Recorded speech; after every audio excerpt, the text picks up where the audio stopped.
आपने डिस्ट्रीब्यूशन भी देखा, आपने फार्मा में देखा, आपने सेल्स मार्केटिंग सब देखा, आपकी कंपनी फॉरेन में भी प्रोडक्ट्स में डील करती है। सब कुछ करने के बाद डायरेक्ट सेलिंग ये कैसे हुआ? हम नेचुरल प्रोडक्ट्स में ज़्यादा बिलीव करते हैं, तो हम लोगों ने आयुर्वेद को लेके डिफरेंट डिफरेंट तरीके की मार्केटिंग की, लेकिन हमें वो चीज़ नहीं मिल पा रही थी जिस चीज़ की तलाश में थे हम। हमारे पास एक आइडिया था कि क्यों ना हम इस डायरेक्ट सेलिंग के साथ कनेक्ट हो। विदाउट डायरेक्ट सेलिंग, जो मेरे फादर साहब का ड्रीम है कि लोगों तक हमें आयुर्वेद को पहुंचाने का है, लोगों की हेल्थ को मजबूत करना है, वो शायद पूरा नहीं हो सके। आने वाले टाइम के अंदर इस इंडस्ट्री के अलावा कोई चारा नहीं है, और आप देख ही रहे हैं हिंदुस्तान में जॉब्स की सिनेरियोस क्या है। तो एंटरप्रेन्योरशिप बनाने का इस इंडस्ट्री के अलावा कोई रास्ता नहीं है सर। एक आम इंसान ये जानना चाहता है कि सर एमएलएम में ना प्रोडक्ट महंगे क्यों होते हैं? कुछ जगह पे इस तरीके से चीजें हैं। मैं अगर बोलूंगा डायरेक्ट सेलिंग में बहुत सिंपल कॉन्सेप्ट है सर। यहाँ पे बीच में जो डिस्ट्रीब्यूटर्स होते हैं, हम उनको लेके कस्टमर्स तक पहुंच रहे हैं। उल्टा मैं बोलूंगा डायरेक्ट सेलिंग में उतना ज्यादा नहीं होना चाहिए, उससे कम होना चाहिए। Hello and welcome to direct selling today. आज हमारे साथ जो गेस्ट हैं उनको किसी इंट्रोडक्शन की जरूरत नहीं है। He is a third generation entrepreneur in a family owned business covering multiple manufacturing facilities and marketing and distribution. उन्होंने सभी तरह के बिजनेसेस को हैंडल किया, स्टार्ट किया, और आज वो एक डायरेक्ट सेलिंग कंपनी को लीड करते हैं जिनका नाम है टॉप टाइम। आपको भी ये लगेगा शब्द सुन के कि इस शब्द का मतलब क्या है, और यही आज मेरा पहला क्वेश्चन होगा सुरेश जी से। इस क्वेश्चन की शुरुआत करेंगे, इस इंटरव्यू की शुरुआत करेंगे इसी क्वेश्चन के साथ। Welcome to the show Suresh ji. Thank you sir. आपने वो अपना कीमती वक्त निकाला और आप इस शो में आए। टॉप टाइम, मैं काफी टाइम से ये क्वेश्चन आपसे पूछना चाहता था, इस नाम की शुरुआत कैसे हुई? सर बेसिकली मेरे फादर साहब का और मेरे ग्रैंडफादर साहब का एक राय, एक चीज़ था कि लोगों की हेल्थ और लोगों की लाइफस्टाइल, ये दो चीज़ जब कनेक्ट होती है तो उसका टाइम सबसे टॉप में रहता है। और जिस उद्देश्य के साथ हम लोग इस इंडस्ट्री में आए, वहाँ पे जैसे लोगों को हेल्थ को अवेयर करना और लोगों की हेल्थ को मजबूत करना, उसी के साथ साथ उनकी लाइफस्टाइल को मजबूत करना, तो ये दो चीज़ के साथ कॉम्बिनेशन जब बन गया तो हमने देखा कि उसका टाइम जब टॉप में रहना है, तो हम लोगों ने इस चीज़ का नाम टॉप टाइम से शुरुआत की हमने। बहुत बढ़िया सर। आप एक चीज बताएं, जब मैं आपका बायोडाटा देख रहा था, आपकी बायोग्राफी देख रहा था, आपने डिस्ट्रीब्यूशन भी देखा, आपने फार्मा में देखा, आपने सेल्स मार्केटिंग सब देखा, फिर आपने थर्ड पार्टी कोलैबोरेशंस हैं आपकी कंपनी फॉरेन में भी प्रोडक्ट्स में डील करती है। सब कुछ करने के बाद डायरेक्ट सेलिंग ये कैसे हुआ? सर एक ही चीज़, एक ही वजह था, मेरे फादर साहब का ड्रीम कि लोगों को कैसे हेल्दी बनाया जाए, और उसके लिए आयुर्वेद का अवेयरनेस बहुत इम्पॉर्टेंट था। हम नेचुरल प्रोडक्ट्स में ज़्यादा बिलीव करते हैं, तो हम लोगों ने आयुर्वेद को लेके डिफरेंट डिफरेंट तरीके की मार्केटिंग की। और जब हम देखते गए कि what is the best way, क्योंकि हम लोगों ने थ्रू एडवर्टाइजमेंट्स वगैरह सब तरीके डिफरेंट डिफरेंट तरीके से गए, लेकिन हमें वो चीज़ नहीं मिल पा रही थी जो जिस चीज़ की तलाश में थे हम। और जब हम in between third party manufacturing जब कर रहे थे, तो हमारे पास एक आइडिया था कि क्यों ना हम इस डायरेक्ट सेलिंग के साथ कनेक्ट हो। और जब 2016 में इसकी गाइडलाइन स्टार्ट हुई, then that is the best time I think. और उस समय हम लोगों ने सोचा कि लेट्स गो विद दैट, क्योंकि विदाउट डायरेक्ट सेलिंग, जो मेरे फादर साहब का ड्रीम है कि लोगों तक हमें आयुर्वेद को पहुंचाने का है, लोगों की हेल्थ को मजबूत करना है, वो शायद पूरा नहीं हो सके। बहुत बढ़िया सर। आपने बिल्कुल सही कहा कि सरकार ने एक रास्ता दिखाया 2016 में जब गाइडलाइंस बनाई, और उसके बाद काफ़ी प्रोसेसेस आते रहे। फिर 2019 में कंज्यूमर प्रोटेक्शन एक्ट आया, फिर डायरेक्ट सेलिंग रूल्स आए। यानी कि डायरेक्ट सेलिंग जो है एक बहुत बेहतरीन लीगल बिजनेस के रूप में जाने लगा। और आप जैसे कई इंडस्ट्रियलिस्ट, मैन्युफैक्चरिंग वालों, लोगों का इंटरेस्ट, रुझान इसलिए बढ़ा क्योंकि सरकार इसका साथ दे रही थी। आपको क्या लगता है कि क्या सरकार सभी क्वेश्चंस का आंसर कर पाई है अभी तक जो डायरेक्ट सेलर्स को चाहिए, या अभी भी लगता है कि और कुछ सपोर्ट मिलनी चाहिए, या कुछ ऐसा क्वेश्चन है जो अभी भी पेंडिंग है? देखिए, इसकी शुरुआत हुई, मैं ये बोल सकता हूँ, जैसे गाइडलाइन स्टार्ट हुई 2019 में, इसके रूल्स स्टार्ट हुए। आप अगर देखेंगे कि जब एक इंडस्ट्री बनती है तो उसको कुछ तो वक्त लगता है, और मेरे ख्याल से आज सरकार उसका पूरा प्रयास कर रही है कि इस चीज़ को कैसे हम लोग एक क्योंकि आने वाले टाइम के अंदर इस इंडस्ट्री का स्किल और उसको एक अलग लेवल पे लेके जाने के लिए इस इंडस्ट्री के अलावा कोई चारा नहीं है। और आप देख ही रहे हैं हिंदुस्तान में जॉब्स की सिनेरियोस क्या है, तो एंटरप्रेन्योरशिप बनाने का इस इंडस्ट्री के अलावा कोई रास्ता नहीं है सर। बहुत खूब सर। और हमारे जो आखिरी डेटा भी हैं, जो हमारी इंडस्ट्री की रिपोर्ट आती है, वो भी काफ़ी दर्शाती हैं कि कितनी ग्रोथ रेट हमारी इंडस्ट्री में बढ़ रही है।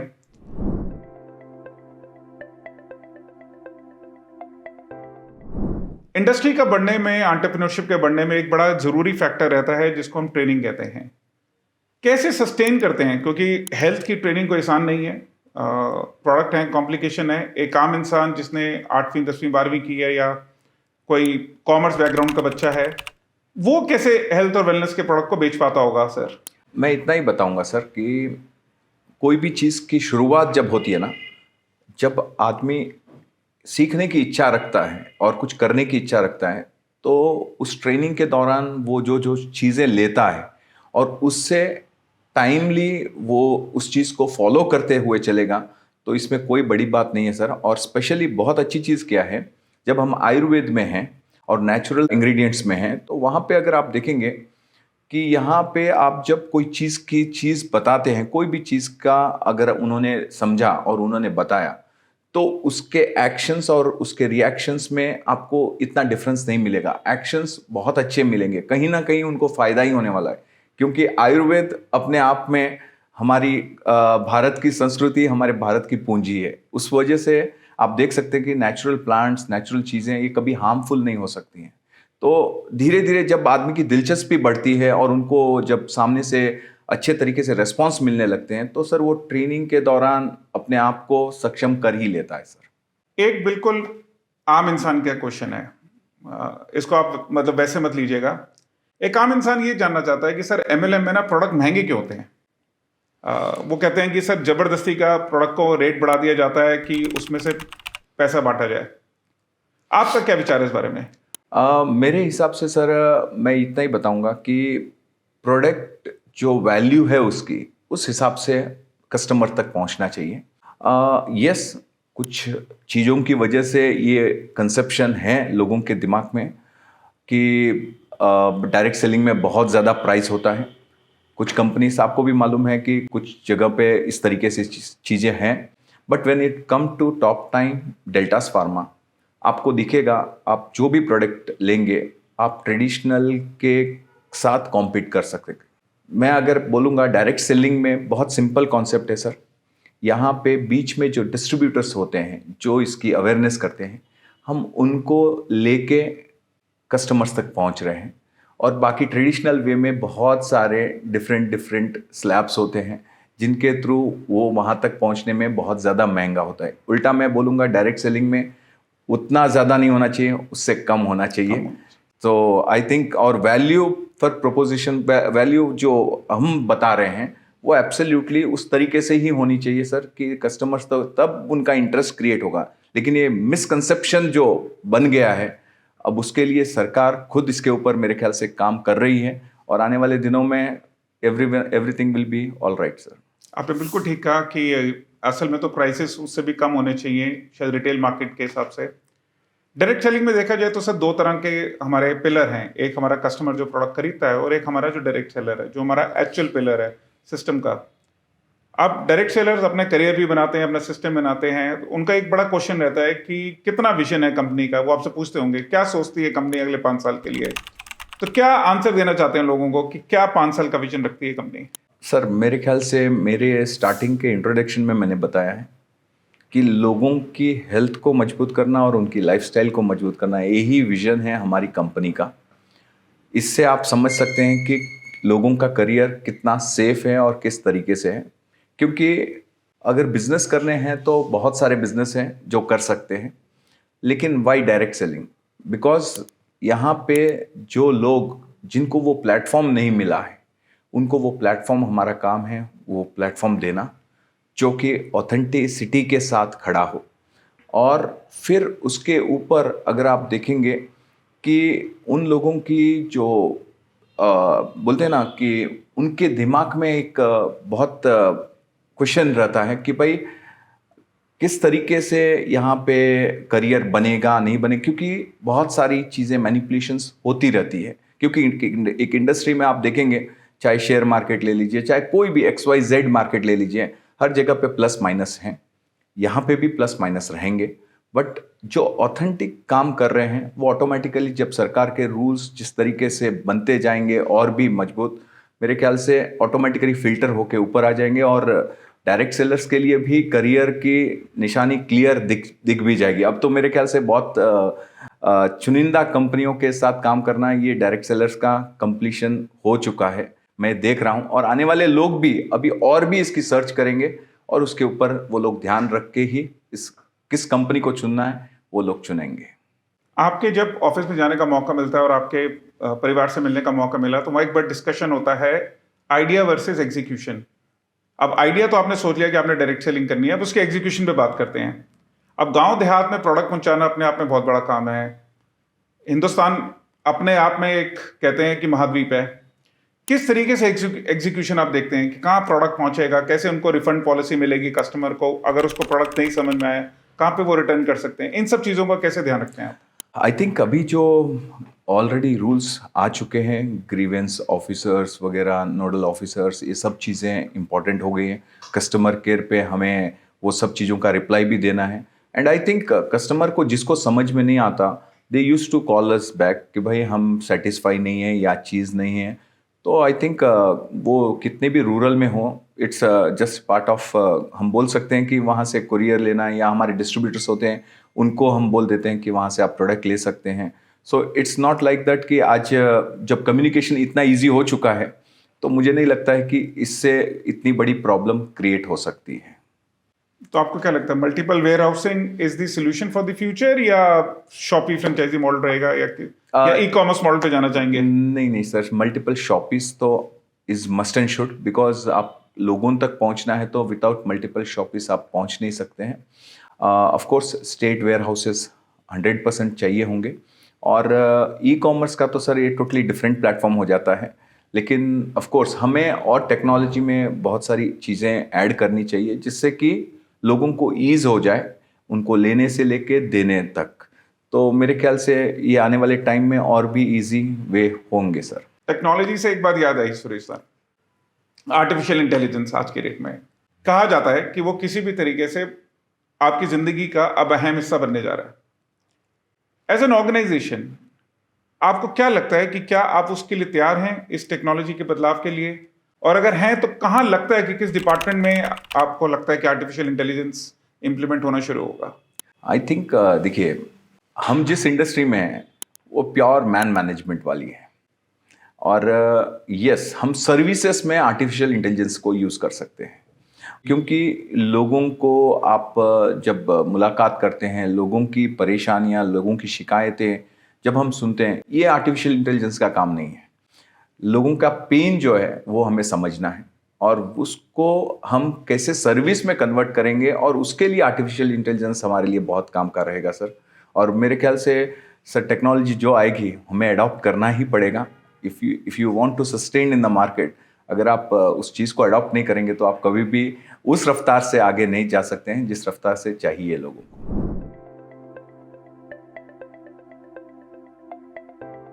इंडियन कंपनीज गोइंग ग्लोबल आज की डेट में एक बड़ा मंत्र है, और काफ़ी सारी इंडियन कंपनीज तो जो स्टार्टअप में है, दूसरे डिविजन्स की बात करूँ तो वो जाती हैं ग्लोबल।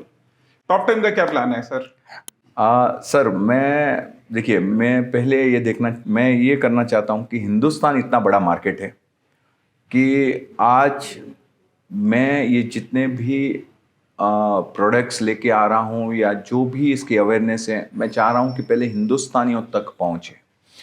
सर वर्ल्ड में जाना है, एक अच्छे पार्टनर्स की तलाश रहती है सर हमेशा, और अगर हम उस तरीके से अगर हमें कोलैबोरेशन हमें उस मिलता है तो 100% सर हम लोग आगे जाएंगे। बट मेरा आज का फोकस प्योरली हिंदुस्तान है, क्योंकि लोग बाहर से हिंदुस्तान की तरफ आ रहे हैं और मैं नहीं चाहता हूं कि इस पोटेंशियल मार्केट को छोड़ के हमें दूसरी तरफ फोकस भी करना चाहिए। आप बिल्कुल ठीक कह रहे हैं। विश्व की सबसे बड़ी जनसंख्या बन चुके हैं और सबसे बड़ी मार्केट है हम आज की डेट में, और जो लेटेस्ट आंकड़े कह रहे हैं इकोनॉमी के, उसमें ग्रोथ रेट में भी भारत सर्वोपरि है आज की डेट में, और सभी सेक्टर्स में भारत ग्रो कर रहा है। अब कुछ जानते हैं सुरेश जी आपके पर्सनल चीज़ों के बारे में।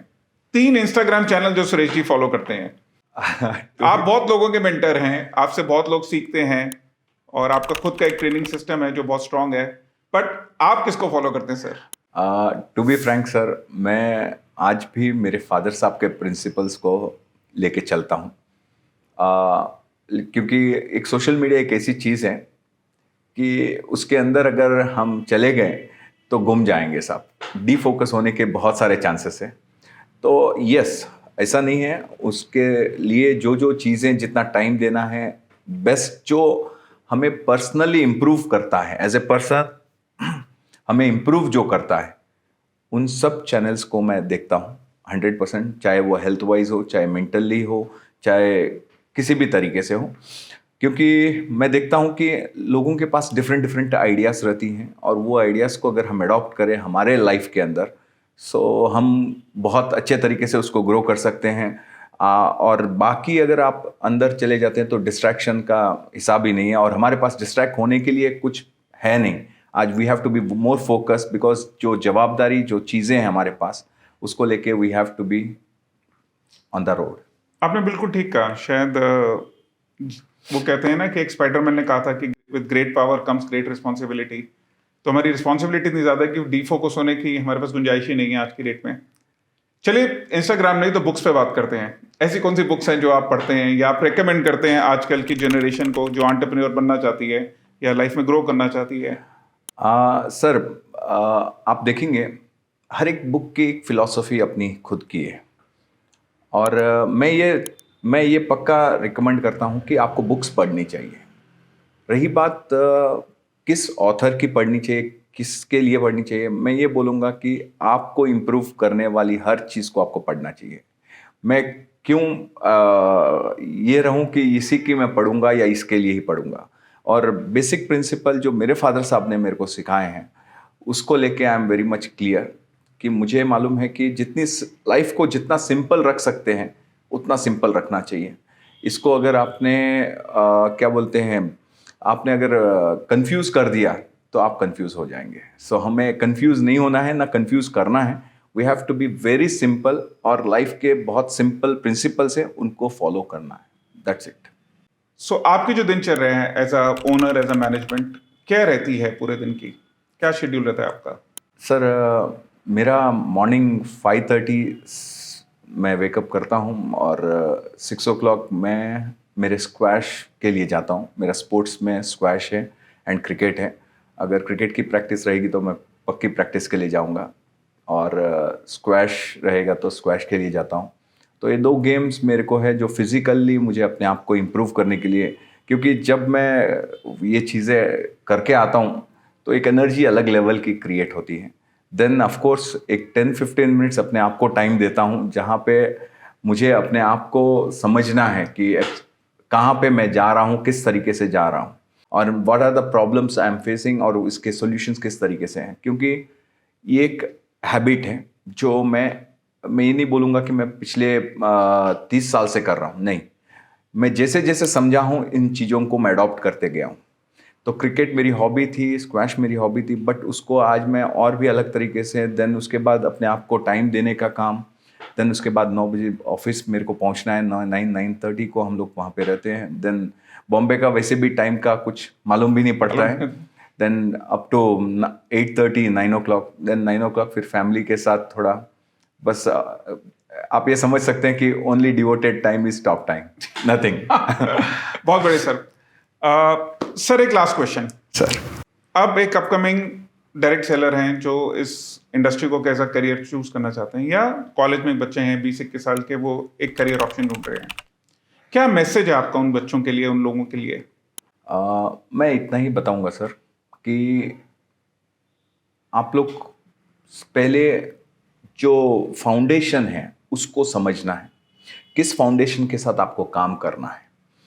क्योंकि यहाँ पे सबसे बड़ी गलतियाँ होती हैं। हम लालच के अंदर जाके हमारे लाइफ में हमें कुछ जल्दी पहुँचना है, इस चीज़ के अंदर हम जाएंगे तो कहीं ना कहीं गलती करेंगे, और वो गलती हमें 2 साल, 5 साल, 10 साल पीछे लेके चली जाती है। मेरे ख्याल से बहुत सारे ऐसे टैलेंट हैं, लेकिन बस और एक बार फंस जाता है आदमी तो फिर उसके अंदर, तो मैं इतना ही बताऊंगा कि लोग अपने जो भी कंपनी चुने बहुत सोच समझ के चुने, और फिर उसके साथ आपकी जो वेवलेंथ है वो, या आपकी सोच के साथ क्या कंपनी थॉट प्रोसेस मिल रहा है, उनके विजन के साथ आपका चीज़ मिल रहा है जो आपको आपके ड्रीम तक पहुंचा सके। अगर ये चीज़ आपको कनेक्ट हो रही है तो you should go for that. But बोलते हैं ना कि थोड़ा भी आप अगर बोलते हैं कि इस तरफ आ गए लाइन के, तो आपका लाइफ ही कहीं ना कहीं प्रॉब्लम में आ जाएगा। बहुत बढ़िया सर। आई थिंक आपसे जो बात की उसमें 3 चीज़ें बड़ी निकल के आती हैं: फोकस, एजुकेशन और सिंप्लिसिटी। आई थिंक अगर मैं समझूं आपकी ज़िंदगी से कुछ सीखने वाली चीज़ें, तो इन 3 चीज़ों को सीखा जा सकता है। तो मेरा उन सभी डायरेक्ट सेलर्स से, उन लोगों को जो इस पॉडकास्ट को देखेंगे, इस इंटरव्यू को देखेंगे, तो ये 3 चीज़ें समझने की कोशिश की है कि आज की भाग दौड़ की ज़िंदगी में, इतनी सोशल मीडिया ड्रिवन ज़िंदगी में और एंग्जाइटी प्रोन ज़िंदगी में, किस तरीके से आप सिंपल थॉट से फोकस रह के अपना टारगेट को पूरा कर सकते हैं। इन इम्पॉर्टेंट और वैल्यूबल टिप्स देने के लिए सर आपका बहुत बहुत धन्यवाद, और इस शो में आने के लिए बहुत बहुत धन्यवाद। Thank you so much. Thank you very much sir.